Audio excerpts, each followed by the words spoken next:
But then from our investment perspective, you guys know I'm a big fan of the three bucket strategy.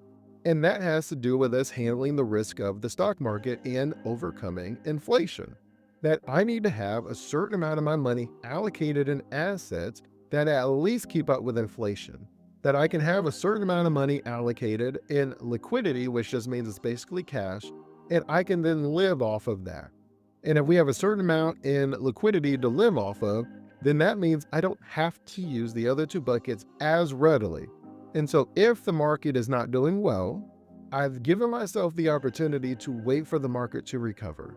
Because we do know that the market, generally speaking, from a historical perspective, has always recovered. That after 9/11, the market did really bad, but it recovered. After the Great Recession, the market did really bad, but then it recovered.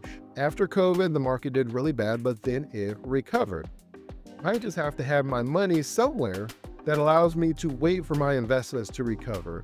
So that way I'm not taking money out in those losing years. I'm giving myself the time to not only recover that loss, but hopefully to even grow from that loss, where I've surpassed where I used to be at.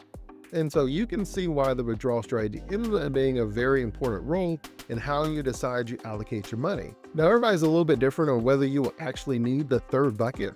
All of us are going to have at least the first two buckets. You're going to have the liquid money that you're spending, and at a minimum, you're going to have the middle bucket, which is your income producing bucket, which is normally going to be things that keep up with inflation. So your bonds would be there. You probably could have your annuities there. I've seen people have preferred dividend paying stocks there because those are generally a little bit less risky. But we're really saying that I probably have to have something that's at least keeping up with inflation at 2 to 4% return. And then I'll probably have something like my CDs and my money market accounts in that bucket number one. But for some of you, it'll make sense to also have bucket number three, which is your growth bucket. And if you have the growth bucket, that is where we're replenishing our asset because we're outpacing inflation. And then most of the times, you're going to be outpacing how much you're actually taking out.